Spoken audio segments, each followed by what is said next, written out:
Welcome বন্ধু। Class 9-এর 15 নম্বর অধ্যায় 15-1, 15-2 আর 15-3 এই তিনটে অধ্যায়ে যে এমসিকিউ এর অঙ্কগুলো আছে, আজকে আমি সেই সমস্ত এমসিকিউ এর অঙ্কগুলো কিভাবে সমাধান করতে হয় তোমাদেরকে দেখাবো। তো তোমরা ভিডিওটা স্কিপ না করে প্রথম থেকে শেষ অবধি অঙ্কগুলো দেখতে থাকো, তাহলে এই অঙ্কগুলো তোমরা নিজেরাই সমাধান করতে পারবে। তো চলো শুরু করা যাক। তো দেখো, এখানে 15-1 নম্বর অধ্যায়ে যে প্রশ্নগুলো আছে সেগুলো এই আয়তক্ষেত্র আর বর্গক্ষেত্রের অঙ্ক। তো এখানে প্রথম অঙ্কটা বলা হয়েছে, একটি বর্গক্ষেত্রের কর্ণের দৈর্ঘ্য 12√2 সেমি হলে বর্গক্ষেত্রটির ক্ষেত্রফল কত। তো দেখো, বর্গক্ষেত্রের কর্ণের দৈর্ঘ্য হলো √2 ইন্টু বাহুর দৈর্ঘ্য। এই বাহুর দৈর্ঘ্যটাকে আমরা এ দিয়ে চিহ্নিত করলাম। এইট ইজ ইকুয়াল টু কর্ণের দৈর্ঘ্য যা দেওয়া আছে আমরা সেটা বসালাম 12√2। এবার দেখো, দুদিকেই তো √2 গুণ আছে, √2 কেটে গেল, তাহলে এ ইজ ইকুয়াল টু হলো আমাদের 12। এ মানে হচ্ছে বর্গক্ষেত্রের বাহুর দৈর্ঘ্য। তো বাহুর দৈর্ঘ্য যদি 12 হয় তো ক্ষেত্রফল কত হবে? ক্ষেত্রফলের সূত্র আমরা তো সবাই জানি, ক্ষেত্রফল ইজ ইকুয়াল টু হচ্ছে বাহু স্কোয়ার। তার মানে বাহু এখানে 12 আছে, তাই 12 স্কোয়ার, আর 12 স্কোয়ার হলো 144। যেহেতু এখানে একক আছে সেন্টিমিটারে, তাই আমরা কি লিখব? 144 সেন্টিমিটার স্কোয়ার বা বর্গ সেন্টিমিটার, এটা লিখে দেবো। এই কিন্তু আমাদের প্রথম অঙ্কটা হয়ে গেল।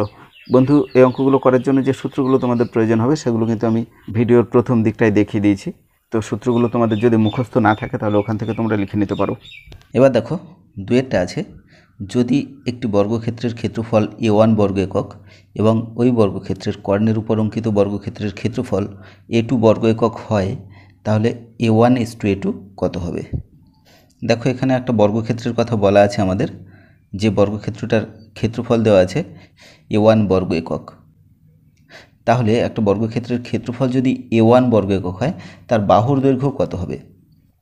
তাহলে বাহুর দৈর্ঘ্য হবে √a1 একক। এবার দেখো, এই বর্গক্ষেত্রের যে কর্ণ আছে সেই কর্ণের উপরে আবার একটা বর্গক্ষেত্র আঁকা হচ্ছে। তো সেই যে বর্গক্ষেত্রটা, তার ক্ষেত্রফল বলে দেওয়া আছে a2 বর্গ একক। এখন দেখো, তাহলে এই যে বর্গক্ষেত্র, এই বর্গক্ষেত্রের কর্ণের দৈর্ঘ্য কত পাবো আমরা? কর্ণের দৈর্ঘ্য হচ্ছে, তার সূত্রটা আছে √2 ইন্টু এ, মানে √2 ইন্টু বাহুর দৈর্ঘ্য, তাই √2 ইন্টু √a1, এইটা হলো কর্ণের দৈর্ঘ্য। তার মানে হলো √2a1।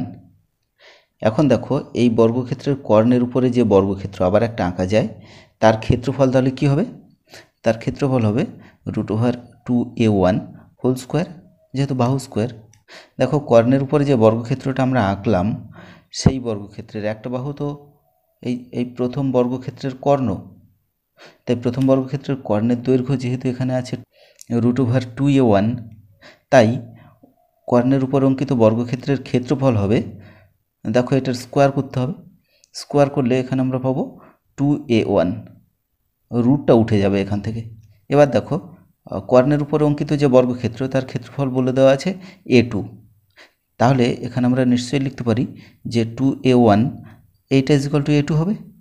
তাহলে এখানে a1/a2 ইজ ইকুয়াল টু কত পাবো আমরা? 1/2। তাহলে আমাদের a1:a2 এর মানটা আমরা পেলাম কি? 1:2, মানে এ দাগেরটা হলো আমাদের উত্তর।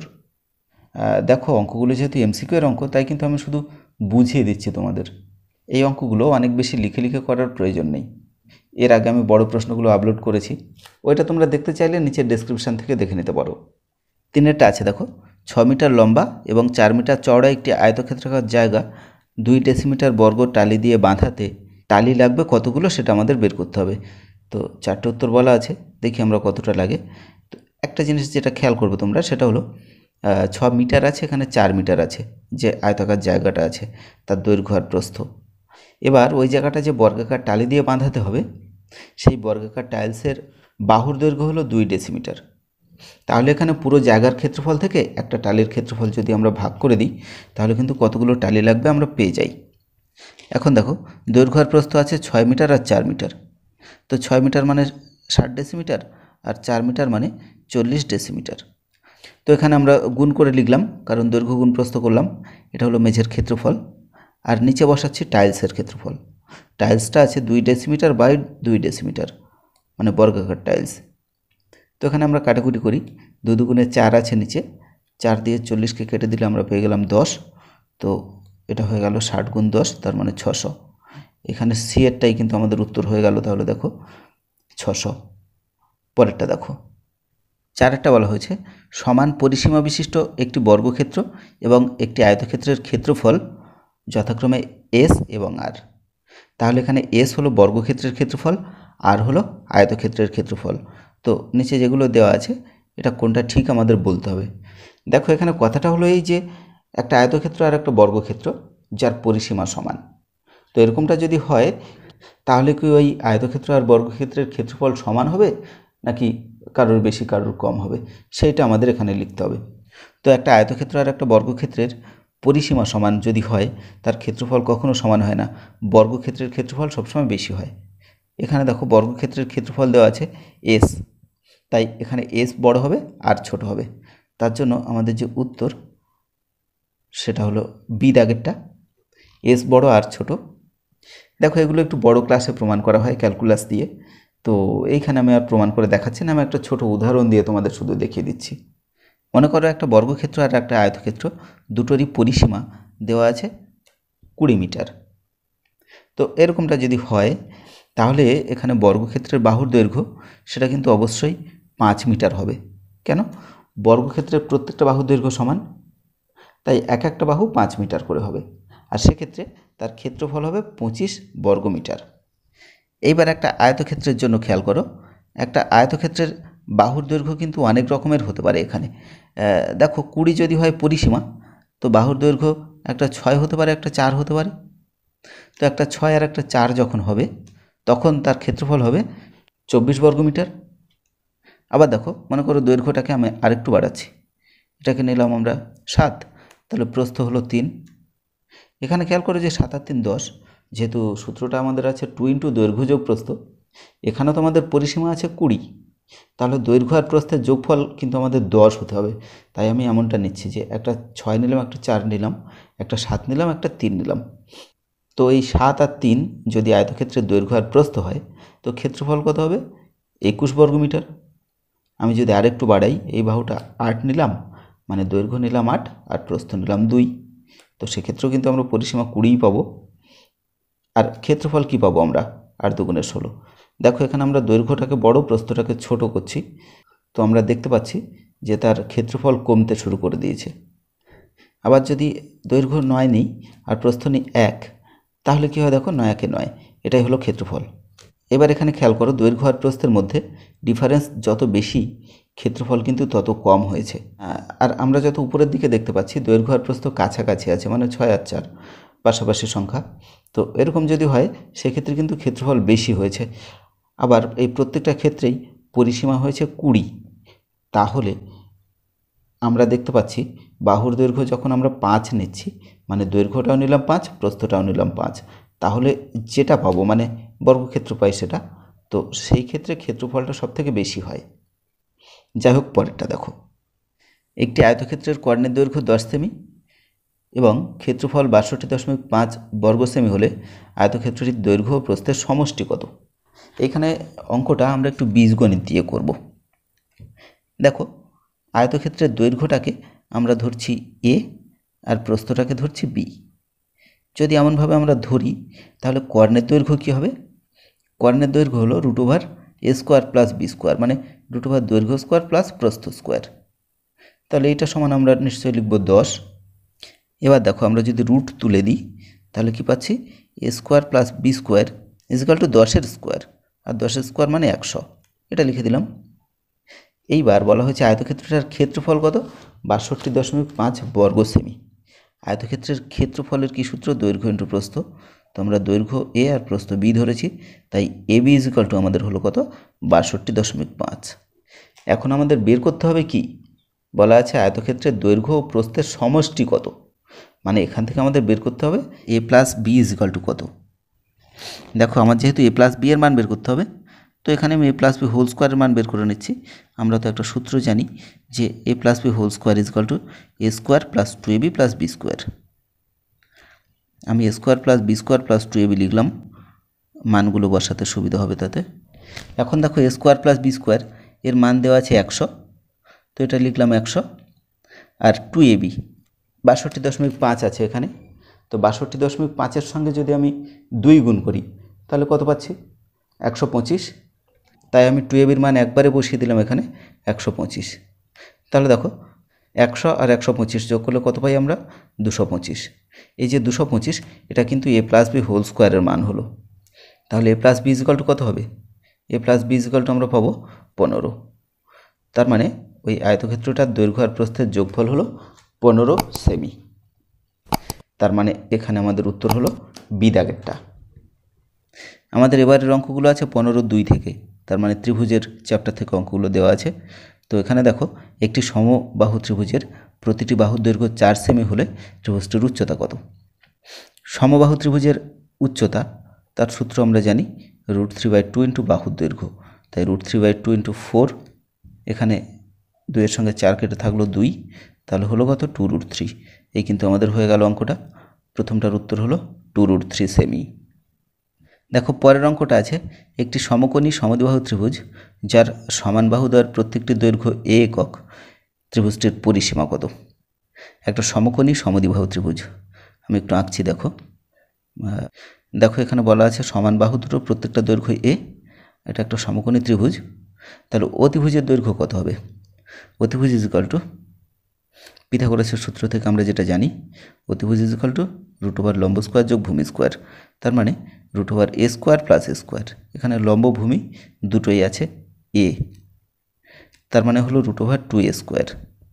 √2a স্কোয়ার অর্থাৎ √2a।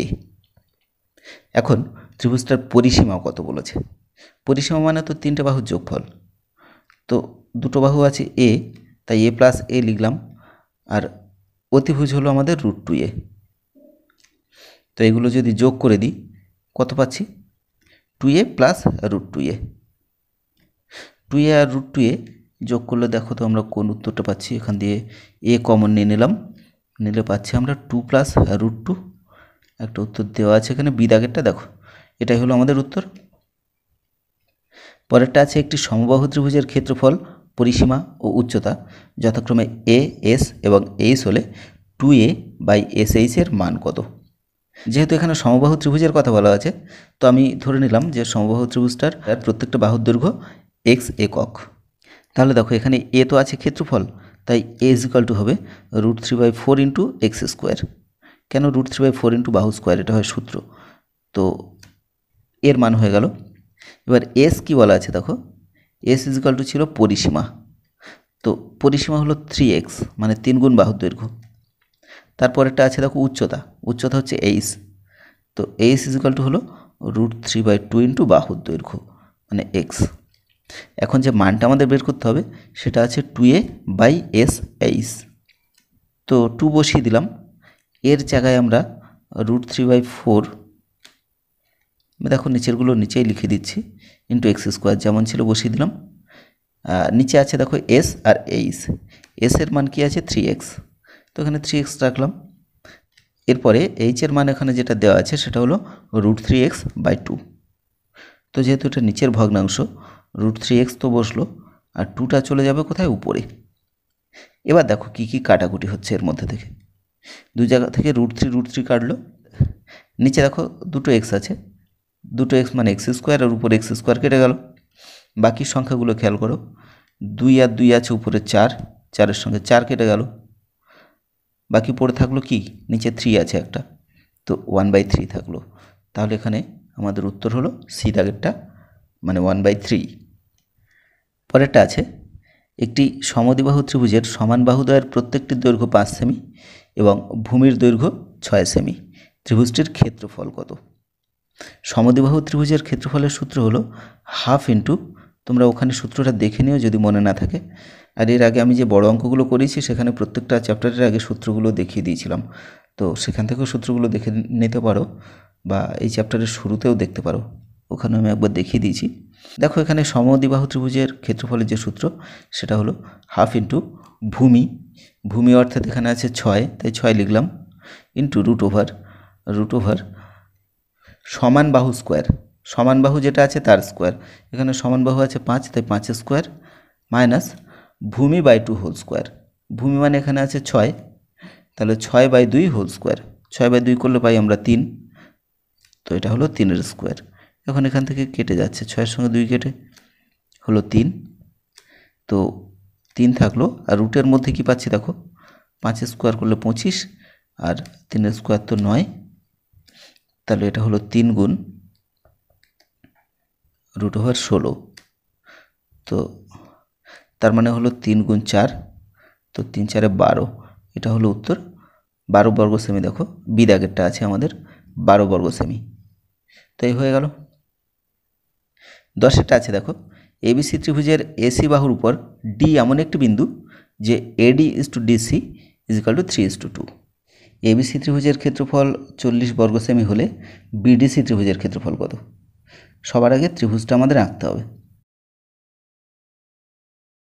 দেখো এবিসি ত্রিভুজটা আমরা নিয়েছি, তো এসি বাহুর উপরে একটা বিন্দু আমরা নেব যেটা ডি।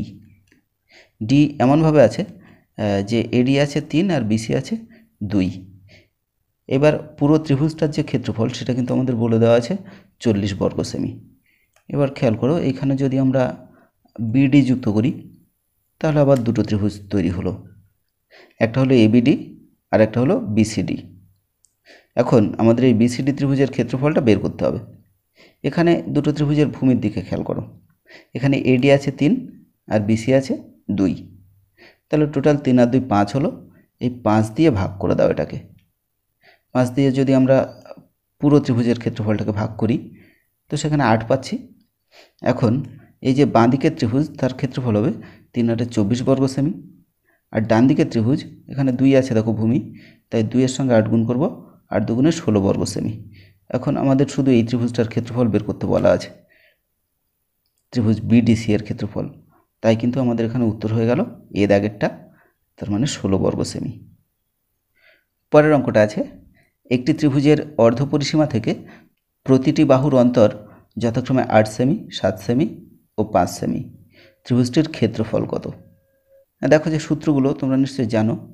তো সেখানে এসটাকে অর্ধপরিসীমা ধরা হয়, আর 3টে বাহুর দৈর্ঘ্য যদি এ বি আর সি হয় তো অর্ধপরিসীমা হলো A plus B plus C by 2, পরিসীমার অর্ধেক। তাহলে এখান থেকে আমরা বলতে পারি A plus B plus C এটা ইজ ইকুয়াল টু হবে 2s। এবার এখানে বলা আছে যে অর্ধপরিসীমা থেকে প্রতিটি বাহুর অন্তর 8 সেমি, 7 সেমি আর 5 সেমি। অর্ধপরিসীমা থেকে অন্তর বলতে এস থেকে আমরা যদি প্রথম বাহু মানে এ বাহু বিয়োগ করি তাহলে পাচ্ছি 8, আবার এস থেকে আরেকটা বাহু বি বাহু বিয়োগ করলাম সেক্ষেত্রে পাচ্ছি কত? 7, আবার এস থেকে সি বাহু বিয়োগ করলে আমরা কত পাচ্ছি? 5। এগুলো দেওয়া আছে। এখন দেখো আমরা সব যোগ করে দিই। 3টে এস যেহেতু আছে তাই এখানে আমরা লিখলাম কি 3s, আর বাকিগুলো দেখো সব আছে মাইনাস, মাইনাসে মাইনাস বি মাইনাস সি। তো এখান থেকে যদি আমি মাইনাস কমন নিই তাহলে পাই কি A plus B plus C is equal to ডান দিকেরগুলো যোগ করব, 8 7 15, 15 আর 5 20। এরপরে যেটা করব সেটা হলো দেখো 3s আর এ প্লাস বি প্লাস সি এটা সমান আছে আমাদের 2s, তাহলে 3s থেকে 2s বিয়োগ করলে 20 পাই। তাহলে আমরা পেলাম s সমান সমান 20। s এর মানটা আমরা পেয়ে গেলাম 20। এবার ক্ষেত্রফল বের করব। এবার দেখো সেই ব্রহ্মগুপ্তের সূত্র থেকে আমরা ক্ষেত্রফল বের করে নেব। ব্রহ্মগুপ্তের সূত্রটা এরকম ছিল, √s into s minus a into s minus b into s minus c। তো এখানে আমি s এর মান বসাবো কত? 20। তাহলে এটা হলো 20। s মাইনাস a মানে একটা আছে দেখো 8 আছে, s মাইনাস b 7 আছে, আর আরেকটা আছে 5। এবার যদি আমরা 20-র উৎপাদক করি, 20-র উৎপাদক করলে আমরা পাচ্ছি 5 গুণ 4, আর 8-এর উৎপাদক করলে হলো 4 গুণ 2, 7 আর 5 যেমন আছে এগুলো বসে যাবে, 7 গুণ 5। এখন দেখো তাহলে 5 পেয়েছি আমরা দুটো রুটের মধ্যে, তাহলে আমরা একটা 5 নেব। 4 পেয়েছি দুটো, একটা 4 নেব, আর রুটের মধ্যে যেটা থাকলো একটা 2 একটা 7, এগুলোর আর কোনো জোড়া নেই, তাই 7 গুণে 14 ভিতরে থেকে গেল। তাহলে আমাদের উত্তর হয়ে গেল 20√14। দেখো তার মানে সি দাগেরটা কিন্তু হলো আমাদের উত্তর। একটি বর্গক্ষেত্রের কর্ণের দৈর্ঘ্য 4√2 সেমি হলে ক্ষেত্রফল কত? এই অঙ্কটা তোমাদের বইয়ে নেই, এটা একটু এক্সট্রা এখানে একটা আছে দেখছি। তো দেখো কর্ণের দৈর্ঘ্য তার সূত্র হলো √2 × এ মানে বাহুর দৈর্ঘ্য, এটা সমান সমান আমাদের দেওয়া আছে 4√2। তাহলে কী হচ্ছে, দুদিক দিয়ে √2 কেটে গেল, a = থাকলো 4। তাহলে বর্গক্ষেত্রটার ক্ষেত্রফল যেটা হবে সেটা হলো 4 স্কোয়ার, মানে বাহু স্কোয়ার, তো 16 বর্গ সেমি। এটাই কিন্তু হয়ে গেল আমাদের উত্তর। এর পরের অঙ্কগুলো আমাদের আছে সামান্তরিক আর রম্বস থেকে, তার মানে এটা 15.3-এর অঙ্কগুলো আছে। দেখো, প্রথম অঙ্কটাতে বলা হয়েছে একটি সামান্তরিকের উচ্চতা ভূমির 1/3। সামান্তরিক আকার ক্ষেত্রের ক্ষেত্রফল 192 বর্গ সেমি হলে সামান্তরিকের উচ্চতা কত? তো এখানে বলা আছে যে উচ্চতা ভূমির 1/3। তাহলে এখানে উচ্চতা আছে ছোট, ভূমি আছে বড়। ভূমি হলো 3 গুণ উচ্চতার। তো আমরা যদি উচ্চতা = ধরি x, উচ্চতা = যদি x ধরি, তাহলে ভূমি = কী হবে? ভূমি হবে 3x। এগুলো সেন্টিমিটারে দেওয়া আছে, তো সেন্টিমিটার হবে। এখন বলা হচ্ছে সামান্তরিক আকার ক্ষেত্রের ক্ষেত্রফল 192 বর্গ সেমি। সামান্তরিকের ক্ষেত্রফলের যে সূত্র সেটা তো আমরা জানি, ভূমি ইন্টু উচ্চতা। তো এখানে আমাদের ভূমি আছে 3x আর উচ্চতা আছে x, তাহলে 3x এর সঙ্গে x যদি গুণ করি তাহলে নিশ্চয়ই 192 পাচ্ছি। তো এখান থেকে আমরা সমাধান করব। দেখো, এখানে 3x² আছে, 3x² = 192, তাহলে x² হবে 192/3, আর x যেটা পাবো সেটা হলো √, এখানে দেখো কাটাকুটি করে কত পাচ্ছি, 3 6 18 আর 3 4 12 64। তো x হলো √64, তার মানে 8। x এর মান আমরা 8 পেলাম। এখন চাইছে সামান্তরিকটির উচ্চতা কত। উচ্চতা আমরা তো x ধরেছিলাম, তাহলে এখানে আমাদের উচ্চতা হয়ে গেল বি দাগেরটা 8 সেমি। একটি রম্বসের একটি বাহুর দৈর্ঘ্য 6 সেমি এবং একটি কোণের পরিমাপ 60 ডিগ্রি হলে রম্বসের ক্ষেত্রফল কত? দেখো, রম্বসের কিন্তু প্রত্যেকটা বাহুর দৈর্ঘ্য সমান, আর একটা কোণের মান দেওয়া আছে 60 ডিগ্রি। তাহলে এই কর্ণটা যদি আমরা যুক্ত করি, আমরা এখানে বিডি কর্ণটা যুক্ত করলাম। এবার খেয়াল করো, এই কোণটা যদি এ কোণ যদি হয় 60 ডিগ্রি, তো এই যে পুরো কোণ, এই কোণটার মান হয় 120 ডিগ্রি, কারণ সামান্তরিকের একই বাহু সংলগ্ন দুটো কোণের মান হয় 180 ডিগ্রি। আর রম্বসও একটা বিশেষ আকারের সামান্তরিক, তাই এই কোণটা যদি হয় 60 ডিগ্রি, তো এখানে ডি কোণের মান হবে 120 ডিগ্রি। আর রম্বসের কর্ণ যদি আমরা টানি, তাহলে ওই কোণগুলো সমদ্বিখণ্ডিত হয়। যেহেতু 120, তাহলে এখানে 120 দুভাগ হয়ে গেছে, এই কোণটার মান হলো তাহলে কত? 60 ডিগ্রি। তাহলে কিন্তু এখন নিচের কোণটাও 60 ডিগ্রি হবে, কারণ একটা ত্রিভুজের 3টে কোণের সমষ্টি তো 180 ডিগ্রি, তাই কিন্তু এই নিচের কোণটাও হবে 60 ডিগ্রি। এখন কি দেখতে পাচ্ছি, যেহেতু 3টে কোণের মান 60 ডিগ্রি, এটা হলো একটা সমবাহু ত্রিভুজ যার প্রত্যেকটা বাহুর দৈর্ঘ্য 6 সেমি। এখন সমবাহু ত্রিভুজের ক্ষেত্রফলের যা সূত্র হয় আমরা সেটা বসিয়ে দিই। তাহলে একটা ত্রিভুজের ক্ষেত্রফল পাবো আমরা √3/4 ইন্টু বাহু স্কোয়ার। বাহু স্কোয়ার মানে 6 স্কোয়ার করলে কত পাই? 36। এখন 4 দিয়ে 36কে কাটলে 4 9 36, তাহলে এটা হলো 9√3 বর্গ সেমি। আর কোনো সামান্তরিকের কর্ণ সেই সামান্তরিককে দুটো সর্বসম ত্রিভুজে বিভক্ত করে, অর্থাৎ এই যে দুটো ত্রিভুজ তৈরি হয়েছে, দুটো ত্রিভুজেরই কিন্তু ক্ষেত্রফল সমান। তাহলে এখানে রম্বসটার ক্ষেত্রফল হবে একটা ত্রিভুজের ক্ষেত্রফলের দ্বিগুণ, অর্থাৎ 2 × 9√3, এটা করে আমরা পেলাম 18√3 বর্গ সেমি। তো আমাদের উত্তর হয়ে গেল বি দাগেরটা। পরেরটা আছে একটি রম্বসের একটি কর্ণের দৈর্ঘ্য অপর কর্ণের দৈর্ঘ্যের 3 গুণ। যদি রম্বস আকার ক্ষেত্রের ক্ষেত্রফল 96 বর্গ সেমি হয়, তাহলে বড় কর্ণটির দৈর্ঘ্য কত? তো আমরা ধরে নিলাম যে ছোট কর্ণের দৈর্ঘ্য হলো x সেমি, আর বড় কর্ণের দৈর্ঘ্য যেহেতু 3 গুণ, তাই সেটা হলো 3x সেমি। এখন রম্বস কিন্তু একটা বিশেষ আকারের সামান্তরিক, আর সামান্তরিকের ক্ষেত্রফল আমরা জানি হাফ ইন্টু কর্ণদ্বয়ের গুণফল। তাহলে হাফ ইন্টু কর্ণদ্বয়ের গুণফল বলতে এখানে একটা আছে 3x আর একটা আছে x, তাই half into 3x into x, এটা সমান সমান দেওয়া আছে 96। তাহলে এখান থেকে আমরা সমাধান করে x² কী পাচ্ছি দেখো, 96 গুণ 2/3। তো এই 3 দিয়ে 96কে কেটে গেলে আমরা পেলাম 32। তো x² সমান হলো 64, তাহলে x সমান হলো √64, আর √64 মানে হলো 8। তাহলে x এর মান পেলাম আমরা 8। এখন বলেছে বড় কর্ণটির দৈর্ঘ্য কত? বড়টা আছে 3x, মানে 3 গুণ 8, 3 8 24 সেমি। তো ডি দাগেরটা হলো আমাদের উত্তর। 16টা আছে, একটি রম্বস ও একটি বর্গক্ষেত্র একই ভূমির উপর অবস্থিত। বর্গক্ষেত্রের ক্ষেত্রফল এক্স স্কোয়ার বর্গ একক আর রম্বসের ক্ষেত্রফল ওয়াই বর্গ একক। তাহলে কোনটার ক্ষেত্রফল বেশি হবে এটা আমাদের লিখতে হবে। তাহলে ভূমি যদি একই হয় সবসময় কিন্তু বর্গক্ষেত্রের ক্ষেত্রফল বেশি হয়, তার মানে এক্স স্কোয়ার বড় হবে আর ওয়াই ছোট হবে। তো এটাই হবে উত্তর, যেটা আছে আমাদের এখানে বি দাগে আছে। কেন হয় যদি তোমরা জানতে চাও তাহলে ছবিটা দেখে নাও, এখানে বুঝে যাবে।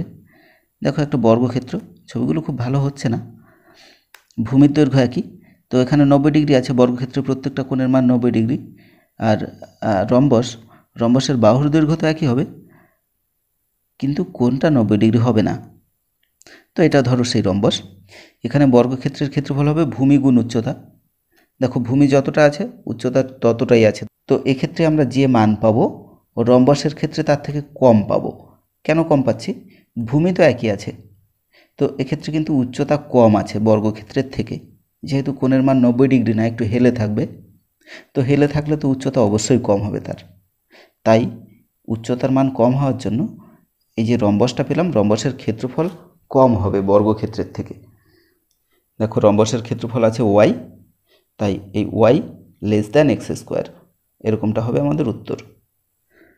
17টা আছে, একটি ট্রাপিজিয়াম আকার ক্ষেত্রের ক্ষেত্রফল 162 বর্গ সেমি এবং উচ্চতা 6 সেমি। ট্রাপিজিয়ামটির একটি বাহুর দৈর্ঘ্য 23 সেমি হলে অপর বাহুর দৈর্ঘ্য কত? একটা ট্রাপিজিয়ামের ক্ষেত্রফলের যে সূত্র সেটা হলো হাফ ইন্টু সমান্তরাল বাহুদ্বয়ের যোগফল ইন্টু উচ্চতা। আমি সূত্রটা আগে লিখে নিই। হাফ ইন্টু সমান্তরাল বাহুদ্বয়, একটা দেওয়া আছে 23 আর একটা দেওয়া নেই, তো যেটা দেওয়া নেই সেটা আমি এক্স ধরে নিলাম, মানে এই এক্সের মানটা আমরা বের করব। এর সঙ্গে যদি আমরা উচ্চতা গুণ করি, মানে 6 গুণ করি, তাহলে তার ক্ষেত্রফল পাই। ক্ষেত্রফল বলা আছে 162। তো এই আমাদের সমীকরণ হয়ে গেল। এখান থেকে দেখো কাটাকুটি হচ্ছে, 3 দুগুণে 6 হলো, তো 23 প্লাস এক্স, এটা সমান সমান আমরা কি পেলাম? 162/3। এখন 162কে যদি আমরা 3 দিয়ে কাটাকুটি করি, তো 3 5 15, 3 4 12, এটা পেলাম আমরা 54। তাহলে এক্স সমান কত হলো? এক্স সমান হবে 54 বিয়োগ 23। তো 54 থেকে 23 বিয়োগ করলে যেটা পাবো 31 পেলাম। এই 31 সেন্টিমিটার হলো অপর বাহুর দৈর্ঘ্য, মানে বি দাগেরটা হলো আমাদের উত্তর। 18টা আছে, এবিসিডি সামান্তরিকের ভূমি 10 সেমি এবং উচ্চতা 5 সেমি হলে তার ক্ষেত্রফল কত? দেখো এটাই হলো আমাদের শেষ অঙ্ক। এই অঙ্কটা তোমাদের বইয়ে নেই, এই অঙ্কটা আমি এক্সট্রা করে এখানে জুড়ে দিয়েছি তোমাদের জন্য। তো আমি এর উত্তরটা তোমাদের কাছ থেকে চাই, তোমরা কমেন্ট করে উত্তরটা আমাকে বলবে যে এই 4টে উত্তরের মধ্যে কোনটা এখানে হবে। এটা সব থেকে সোজা অঙ্ক, আমি এটুকু বলতে পারি যে আমি এত সময় ধরে যে কটা অঙ্ক করালাম সব থেকে সোজা অঙ্ক হলো এটা। যাই হোক, তাহলে ওখানে শেষ করলাম। যদি আমার এই ভিডিওটা তোমাদের ভালো লাগে তাহলে একটা লাইক করো আর বন্ধুদের সঙ্গে শেয়ার করো। আর এরকম ভিডিও আরও পাওয়ার জন্য আমার চ্যানেল সাবস্ক্রাইব করে পাশে থাকা বেল বাটনে অল নোটিফিকেশান অন করে দিও, যাতে আমার সমস্ত ভিডিওর আপডেট তুমি সবার আগে পেতে পারো। আমার সঙ্গে এতটা সময় থাকার জন্য তোমাকে ধন্যবাদ।